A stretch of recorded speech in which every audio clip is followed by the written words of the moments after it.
Assalamualaikum warahmatullahi wabarakatuh and hello everyone. My name is Muhammad Haziq bin Muhammad Hatta with the student ID of 22002117, and today I will be presenting my project, which is EFB 2063 Integrated Project for the Instrumentation and Measurement course. So let's begin with the background of our project. In modern transit system, communication is absolutely critical. It ensures smooth operations, improves safety, and supports emergency responses. With the expansion of the Kelana Jaya Line Extension Project, or LEP, which is in short, new age sections have been added to the network. However, this expansion has introduced some serious communication challenges, especially between the Operation Control Center, or OCC, and the Transfeed Officers, or TOs. Our project, my project, focuses on solving these gaps, which is to maintain reliable communication and ensuring public safety is is ensured in high traffic rail areas. So the main issue lies in poor radio signal coverage in the new rail extensions. This affects real-time communication and ultimately safety and efficiency. Some of the primary causes include interference from construction activities and tall buildings that block or weaken the signals between antennas and receivers. Addressing this issue is crucial to prevent delays and ensure passenger safety in this rail line. To simulate and analyze the problem, I have used three main components or sensors. First is the HCSRO4 electronic sensor to represent obstacles like building or infrastructure that might block communication. Next is the Wemos D1 Mini, a microcontroller that processes data and controls communication between components. And also it has a built-in Wi-Fi module which can help in receiving and transmitting the signals between Wemos D1 Mini driver and also the Realme 12G, which is using the personal hotspot. And last but not least is the Realme 12 5G, was used as a hotspot transmitter to stimulate real-world wireless communication between the OCC and the TOs, which will provide a simplified model of the real-world radio communication environment. So let's move on to the flowchart of this solution.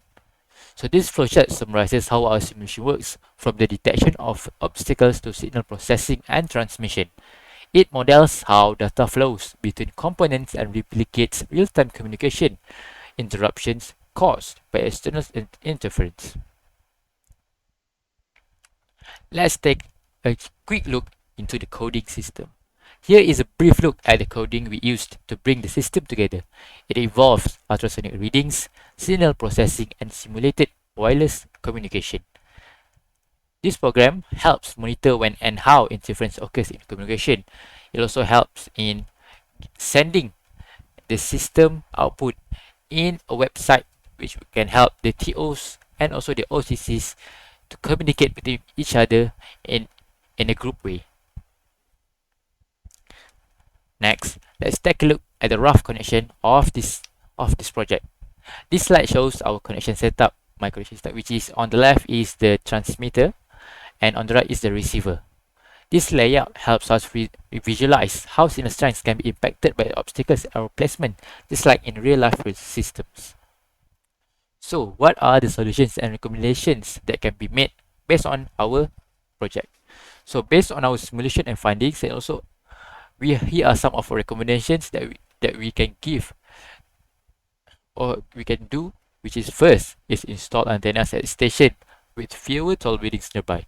Second, positions antennas at higher elevation such as rooftops to minimize interference. 3. We use all functioning antennas by relocating them to more optimal spots. And last but not least, keep antennas as backup to reduce downtime during outages. So here is the reference and datasheets. Our project also references technical datasheets and documents which can be accessed through this shared Google Drive link, which can be accessed later.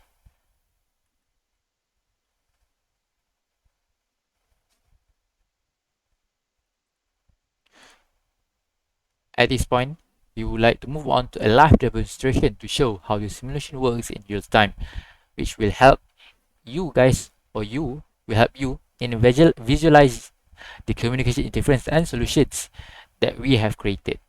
Next, I would like to show on the demonstration of this prototype.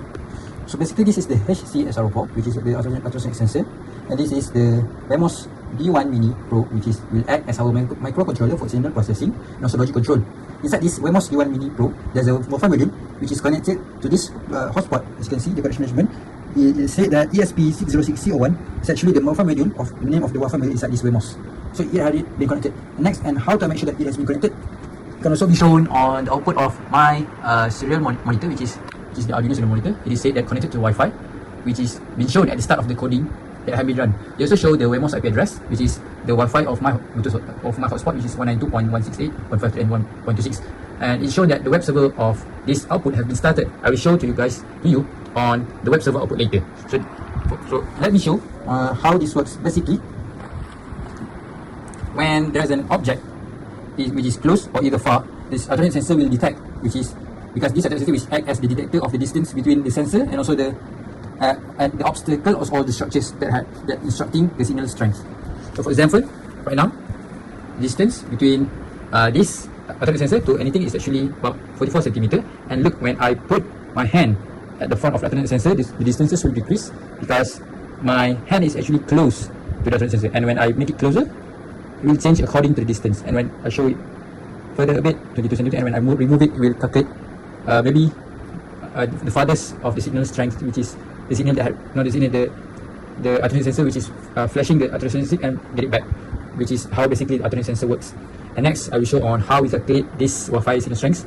It is usually in this module. It actually has what we call an RSSI calculator, which is what is RSSI? Basically, RSSI is for us to check Wi-Fi strength in real time, because it's decide whether this is in a good relationship or not.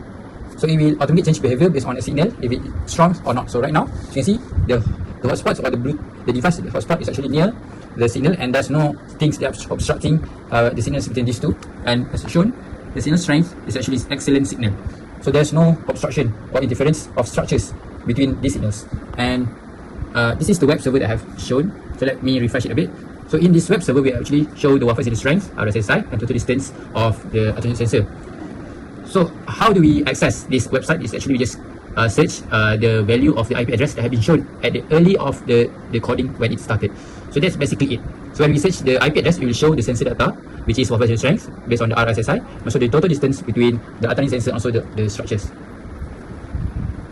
It's actually changing in real time, but it's actually refreshing right now. So I will show it to you later. So let me just show the effect of structures on the signals of strength. So right now, let me take this Wi-Fi hotspot module, which will act as the transmitter and receiver as well, and put it outside of the room to show that if there's structures that are obstructing it, it will decrease the signal strength. So as soon as I put the Bluetooth module, the hotspot module, which has wall obstructing the signal between both of these, the signal have gone from excellent signal to very weak signal. This shows that any obstruction of signal can decrease the signal strength between the transceiver and receiver. So and let me try to put the hotspot module again near the Wi-Fi module to show that when there's no obstruction, the signal will become excellent and the signal strength will increase. Now, as soon as I put the signal, the hotspot near the Wi-Fi module, it is shown that it become very good signal because there's no obstruction. And you can also see this quite quickly, the changes of this. Let me change it, make sure that it doesn't scroll down. As you can see, we have from weak signal suddenly go to good signal and very good signal, because this is, as you can see, very weak signal, good signal, very good signal. You can see the transition from outside of the room into the room, from without obstruction with obstruction to without obstruction. You can see this the flow of the strength from weak to strong when it is being put inside the room or where there's no obstruction of structures inside it.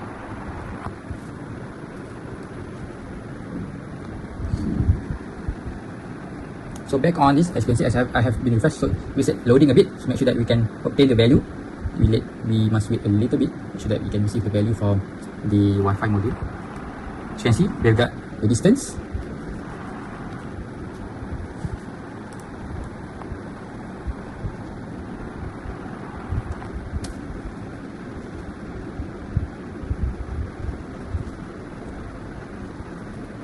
got the distance and also the Wi-Fi signal strength based on what is received. Okay, I think that's all from this demonstration. I hope you understand my demonstration, and I'm very sorry if there's any weaknesses or problem with my demonstration. Thank you for watching. So, what are the conclusions that can be made from this project? To summarize, reliable communication is essential for safety and operational efficiency in the LLP.